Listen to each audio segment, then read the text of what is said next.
Hi, hi friends. Welcome back to my channel Learn in Depth. My name is Pradeep. ఈ ఛానల్‌లో మీకు job notifications and entrance notifications సంబంధించినటువంటి videos upload చేయబడును. మీరు ఇలాంటి videos అన్ని మిస్ కాకుండా ఉండాలంటే ఛానల్‌ను సబ్స్క్రైబ్ చేసుకోండి.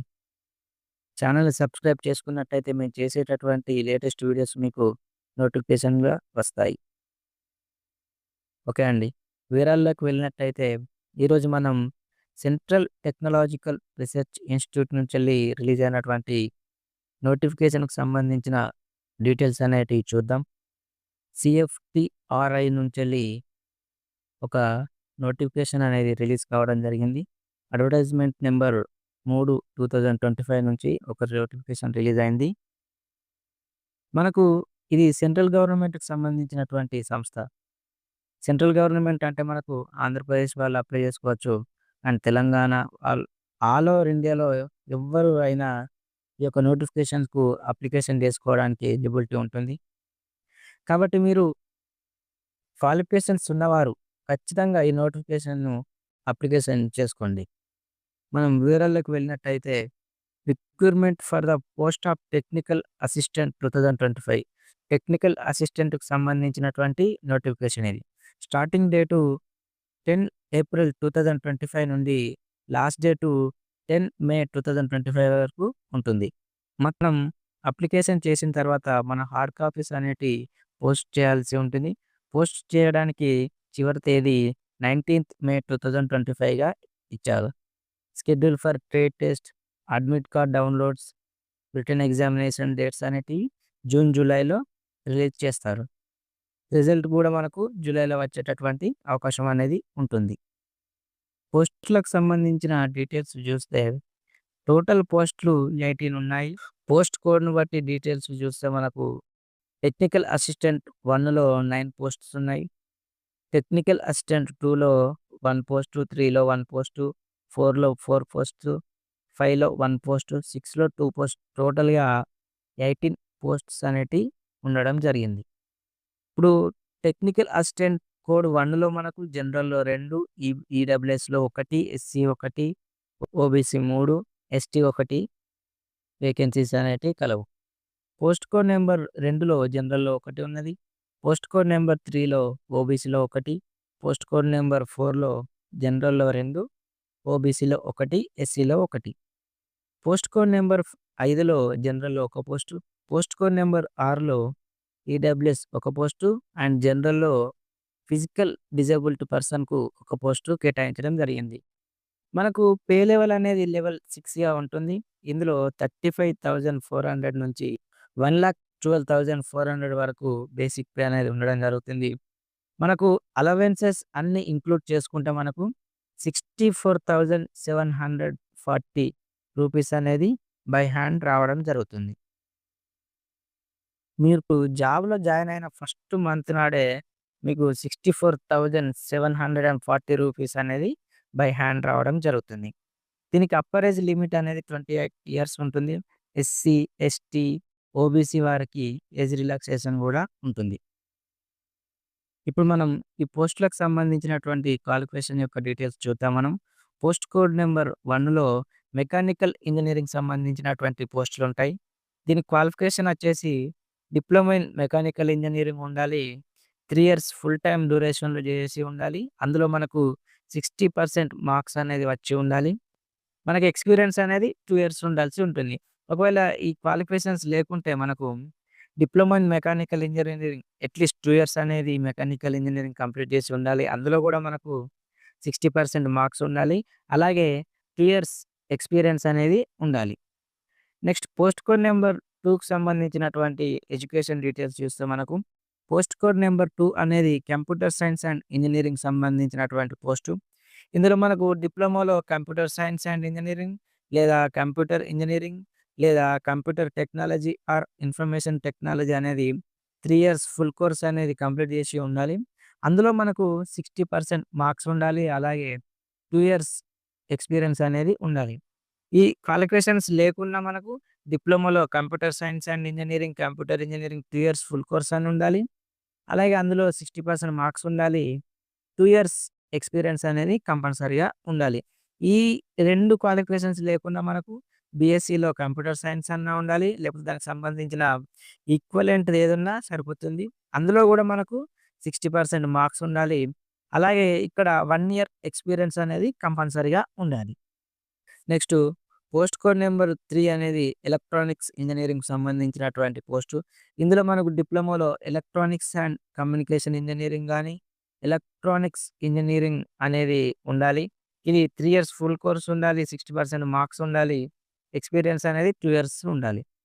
అది గాకుండా మనకు ఎలక్ట్రానిక్స్ అండ్ కమ్యూనికేషన్ ఇంజినీరింగ్‌లో 2 ఇయర్స్ ఫుల్ కోర్స్ చేసి 60% మార్క్స్ ఉండాలి. అలాగే 2 ఇయర్స్ ఎక్స్‌పీరియన్స్ అనేది ఉండాలి. నెక్స్టు పోస్ట్ కోడ్ నంబర్ 4కి సంబంధించి చూస్తే, ఇది ఫుడ్ సైన్స్ అండ్ ఫుడ్ టెక్నాలజీకి సంబంధించినటువంటి పోస్టు. ఇందులో మనకు బీఎస్సీలో food science, food technology, food science and nutrition గాని, దానికి సంబంధించినటువంటి ఈక్వలెంట్ క్వాలిఫికేషన్ ఉన్న 60% మార్క్స్ అనేది ఉండాలి. అలాగే 1 ఇయర్ ఎక్స్‌పీరియన్స్ అనేది కంపల్సరీగా ఉండాలి. నెక్స్ట్ చూసుకుంటే మనకు టెక్నికల్ అసిస్టెంట్ 5 అనేది మైక్రోబయాలజీకి సంబంధించినటువంటి పోస్టు. ఇందులో మనకు బీఎస్సీలో మైక్రోబయాలజీ ఆర్ దాని ఈక్వలెంట్ దాంట్లో 60% మార్క్స్ అనేది ఉండాలి. అలాగే 1 ఇయర్ ఎక్స్‌పీరియన్స్ అనేది ఉండాలి. నెక్స్ట్ పోస్ట్ కోడ్ నంబర్ 6 అనేది కెమిస్ట్రీకి సంబంధించినటువంటిది. ఇందులో బీఎస్సీ కెమిస్ట్రీ దాని ఈక్వలెంట్ సబ్జెక్ట్‌లో మనకు 60% మార్క్స్ అలాగే 1 ఇయర్ ఎక్స్‌పీరియన్స్ అనేది కావాలి. ఈ 18 పోస్ట్‌లో మనకు దాదాపుగా ఎక్స్‌పీరియన్స్ అనేది 2 ఇయర్స్‌గా ఉండాలి. ఎవరైతే ఎక్స్‌పీరియన్స్ 2 ఇయర్స్ ఉంటుందో వాళ్ళు ఖచ్చితంగా పోస్ట్‌లకు అప్లై చేసుకోండి. ఎందుకంటే ఎక్స్‌పీరియన్స్ ఉన్నవాళ్ళు చాలా అరుదుగా ఉంటారు. అందుకని ఎవరికైనా ఎక్స్‌పీరియన్స్ ఉంటే వాళ్ళు అప్లై చేసుకున్నట్టయితే వాళ్ళకచ్చే అవకాశం చాలా ఎక్కువగా ఉంటుంది. మీకు ఇంతకు ముందే చెప్పాను గదండీ! బేసిక్ పే అనేది మనకు 35,400 నుంచి 1,12,400 వరకు ఉంటుంది. బై హ్యాండ్ మనకు 64,740 రూపీస్ అనేది బై హ్యాండ్‌గా వస్తుందని జెప్పాను గదా! అందులో ఈ బెనిఫిట్స్ అనేటియి అన్నీ ఇంక్లూడింగ్ అయి ఉంటాయండి. అందులో డీఏ ఉంటుంది, హౌస్ రెంట్ ఉంటుంది, ట్రాన్స్‌పోర్ట్ అలవెన్స్ ఇలా ఈ సంబంధించినటువంటి అలవెన్సెస్ అన్నీ ఉంటాయి. అవి కాకుండా మనకు ఎక్స్‌ట్రా మెడికల్ ఎక్స్‌పెన్సెస్ అని ఉంటాయి. లీవ్ ట్రావెల్ కన్సెషన్ ఉంటుంది. చిల్డ్రన్స్ ఎడ్యుకేషన్ అలవెన్స్ అనేటివి ఇంకా ఎక్స్‌ట్రాగా ఉండడం జరుగుతుంది. అలాగే మనకు నేషనల్ పెన్షన్ సిస్టమ్ స్కీమ్ అనేది వర్తిస్తుంది.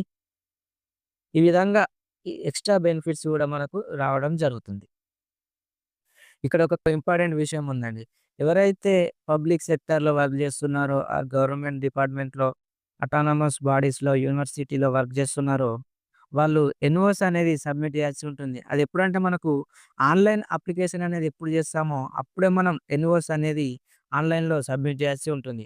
ఒకవేళ మీరు ఆ ఎన్ఓసి ఇట్లా సబ్మిట్ చేయకుంటే, మీ అప్లికేషన్ అనేది రిజెక్ట్ చేయడానికి అవకాశం ఉందండి. మనం ఈ జాబ్‌లో సెలెక్ట్ అయితే మన తెలుగు వాళ్ళకి ఇంకొక మంచి అవకాశం గూడా ఉందండి. ఇందులో పోస్టింగ్ అనేది మనకు మైసూర్‌లో గాని, దాని రిసోర్సెస్ సెంటర్ అనేటివి ఉన్నాయండి. అందులో లక్నో గాని, హైదరాబాద్ గాని, ముంబై గాని వచ్చే అవకాశం అనేది ఉన్నది. ఇప్పుడు మనం మోస్ట్‌లీ తెలుగు వాళ్ళు హైదరాబాద్ సెలెక్ట్ చేసుకుంటారు కాబట్టి, ఎక్కువ హైదరాబాద్ మనకు ప్రిఫరెన్స్ అనేది ఇవ్వడం జరుగుతుంది. ఇప్పుడు మనం ఏజ్ రిలాక్సేషన్‌కి సంబంధించినటువంటి డీటెయిల్స్ చూస్తే ఎస్సీ, ఎస్టీ వారికి 5 ఇయర్స్ ఏజ్ రిలాక్సేషన్ ఉంటుంది. అలాగే ఓబీసీ వారికి 3 ఇయర్స్ అనేది ఉంటుంది. మనం ఇప్పుడు ఎగ్జామినేషన్ అండ్ సెలక్షన్ ప్రాసెస్‌కి సంబంధించినటువంటి డీటెయిల్స్ చూస్తే మనకు సెలక్షన్ ప్రాసెస్ అనేది ఫస్ట్ ట్రేడ్ టెస్ట్ అనేది కండక్ట్ చేస్తారు. ఎవరైతే ట్రేడ్ టెస్ట్‌లో పాస్ అయితారో వాళ్ళకు ఫర్దర్‌గా వ్రిటెన్ ఎగ్జామ్ అనేది కండక్ట్ చేయడం జరుగుతుంది. వ్రిటెన్ ఎగ్జామ్ మనకు 3 పేపర్స్‌గా కండక్ట్ చేస్తారు. పేపర్ 1, పేపర్ 2, పేపర్ 3 అని 3 పేపర్స్ అనేటివి కండక్ట్ చేస్తారు. ఎవరైతే పేపర్ 1లో క్వాలిఫై అయితారో వాళ్ళే పేపర్ 2 అండ్ పేపర్ 3కి ఎలిజిబిలిటీ అనేది ఉంటుంది. అలాగే మనకు ఫైనల్ మెరిట్ లిస్ట్ అనేది పేపర్ 2 అండ్ పేపర్ 3ని బేస్ చేసుకొని మనకు ఫైనల్ మెరిట్ లిస్ట్ అనేది తీయడం జరుగుతుంది. ఇప్పుడు మనం ఎగ్జామినేషన్ అనేది ఏ విధంగా ఉంటుందో చూస్తే, ఇది OMR based multiple choice questions అనేటివి ఇందులో ఉంటాయి. మీడియం ఆఫ్ క్వెషన్స్ అనేటివి మనకు ఇంగ్లీష్ మరియు హిందీ 2 లాంగ్వేజ్‌లోనే ఇవ్వడం జరుగుతుంది. స్టాండర్డ్ ఆఫ్ ఎగ్జామ్ డిప్లొమా ఉంటుంది. ఎందుకంటే మనకి డిప్లొమాకి సంబంధించిన నోటిఫికేషన్ కాబట్టి స్టాండర్డ్ ఆఫ్ ఎగ్జామ్ గూడా డిప్లొమా లెవెల్‌లో ఉంటుంది. టోటల్ నెంబర్ ఆఫ్ క్వెషన్స్ 200 ఉంటాయి. టైమ్ పీరియడ్ అనేది 3 అవర్స్‌గా ఉంటుంది. పార్ట్ 1 అంటే మనం పేపర్ 1కి సంబంధించిన డీటెయిల్స్ చూస్తే పేపర్ 1లో మనకు మెంటల్ ఎబిలిటీ టెస్ట్ అనేది ఉంటుంది. ఇది 50 క్వెషన్స్ కండక్ట్ చేస్తారు. ఈచ్ క్వెషన్ 2 మార్క్స్ క్యారీ చేస్తుంది మనకు. టోటల్ మాక్సిమం మార్క్స్ 100 మార్క్స్ ఉంటుంది. ఇందులో ఎలాంటి నెగెటివ్ మార్కింగ్ అనేది లేదు. ఈ మెంటల్ ఎబిలిటీలో మనం సిలబస్ చూస్తే general intelligence, quantitative aptitude, reasoning, problem solving, situational judgement అనేటి సిలబస్‌గా ఉంటుంది. నెక్స్ట్ పేపర్ 2కి సంబంధించినటువంటి డీటెయిల్స్ చూస్తే దీనికి 30 మినిట్స్ అనేది ఉంటుంది. ఇందులో జనరల్ అవేర్‌నెస్, ఇంగ్లీష్ లాంగ్వేజ్ అని 2 సబ్జెక్టులు ఉంటాయి. ఇందులో ఈచ్ వన్ 25 క్వెషన్స్ అనేటివి ఇస్తారు. ఒక్క క్వెషన్ 3 మార్క్స్ క్యారీ చేస్తుంది మనకు. Total general awareness 75 marks, general English 75 మార్క్స్‌గా ఉంటుంది. సో, ఈచ్ రాంగ్ ఆన్సర్‌కు 1 నెగెటివ్ మార్కింగ్ అనేది ఉంటుంది. రైట్ అయిన క్వెషన్‌కు 3 మార్క్స్ యాడ్ చేస్తారు. అలాగే రాంగ్ అయిన క్వెషన్‌కు 1 మార్క్ తీసేయడం జరుగుతుంది.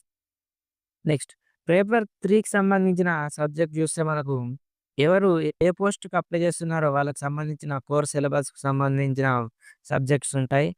ఇందులో 100 క్వెషన్స్ ఉంటాయి. మనకు మాక్సిమం 300 మార్క్స్‌గా ఉంటుంది. టైమ్ వచ్చేసి 90 మినిట్స్‌లో కండక్ట్ చేస్తారు.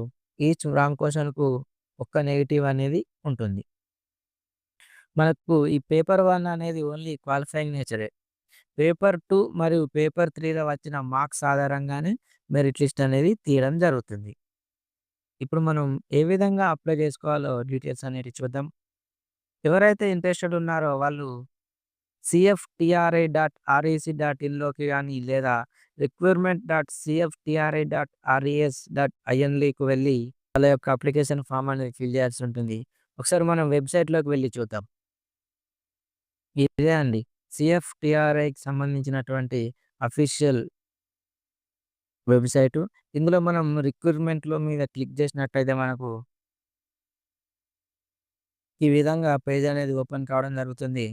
ఇందులో మనం టెక్నికల్ అసిస్టెంట్ అనే పోస్ట్ మీద క్లిక్ చేసినట్టయితే అప్లికేషన్ చేసుకోవడానికి అవకాశం ఉంటుంది. మనం అప్లికేషన్ చేసుకోవాలంటే మనకు కంపల్సరీగా ఈమెయిల్ ఐడీ అనేది ఖచ్చితంగా ఉండాలి. మనం ఫస్ట్ రిజిస్ట్రేషన్ మీద క్లిక్ చేసి పేమెంట్ అనేది కట్టాల్సి ఉంటుంది. పేమెంట్ అనేది మనకు ₹500గా ఇవ్వడం జరిగింది. SC, ST, disabled person and women's ex service మెన్‌కు ఎలాంటి అప్లికేషన్ ఫీజ్ అనేది ఉండదు. దీనికి అప్లై చేయాలంటే మనకు పాస్‌పోర్ట్ సైజ్ ఫోటో అనేది ఉండాలి. అది మాక్సిమం 50 కేబీస్ లోపు ఉండాలి. అలాగే మనకు సంబంధించినటువంటి డీటెయిల్స్, యూనివర్సిటీకి సంబంధించిన డీటెయిల్స్ అనేటివి ఉండాలి. ఎవరైతే 2, 3 పోస్టులకు అప్లికేషన్ చేసుకోవాలనుకుంటున్నారో వాళ్ళు అప్లికేషన్ చేసుకోవడానికి అవకాశం ఉన్నది. మనం మన నేము, ఈమెయిల్ ఐడీ, మొబైల్ నంబర్ అనేది ఎంటర్ చేసి రిజిస్ట్రేషన్ చేసుకోవాలి. తర్వాత అప్లికేషన్ ఫామ్ అనేది ఫిల్ చేయాలి.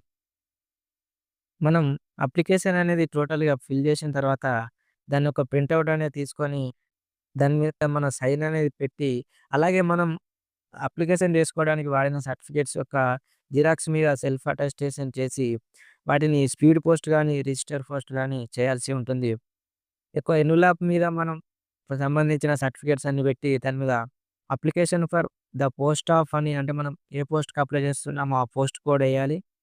ఏసి అడ్వర్టైజ్‌మెంట్ నంబర్ 325 అని రాసి స్పీడ్ పోస్ట్ అనేది చేయాల్సి ఉంటుంది. ఈ స్పీడ్ పోస్ట్ అనేది మనం 19థ్ మే 2025 లోపే చేయాల్సి ఉంటుంది. ఎవరైతే 2 పోస్టులకు, 3 పోస్టులకు అప్లికేషన్ చేశారో వాళ్ళు సెపరేట్‌గా ఏ పోస్ట్‌ది ఆ పోస్ట్‌కే ఎన్వలప్‌లో పెట్టి పోస్ట్ అనేది చేయాల్సి ఉంటుంది. ఈ పోస్ట్ అనేది మనకు పోస్టల్ అడ్రెస్ వచ్చేసి recruitment cell E1 section CSIR central food technological research institute, Cheluvamba mansion opposite to railway museum, Mysore 570020 కర్ణాటకకు పోస్ట్ చేయాల్సి ఉంటుంది. ఈ విధంగా మనం అప్లికేషన్ అనేది చేసుకోవాలి. Okay friends. మీకు ఈ వీడియో నచ్చినట్లయితే నా ఛానల్‌ను సబ్స్క్రైబ్ చేసుకోండి. అలాగే ఒకవేళ మీకు క్వాలిఫికేషన్ లేకపోయినా గానీ, మీ ఫ్రెండ్స్ అండ్ మీ ఫ్యామిలీలో క్వాలిఫికేషన్ ఎవరికైతే ఉన్నదో వాళ్ళకి ఈ వీడియోని షేర్ చేయండి. వాళ్ళకి మీరు హెల్ప్ చేసిన వారవుతారు. అలాగే వీడియో నచ్చితే ఒక లైక్ చేయండి. సబ్స్క్రైబ్ చేసడం మాత్రం మర్చిపోకండి. Thank you.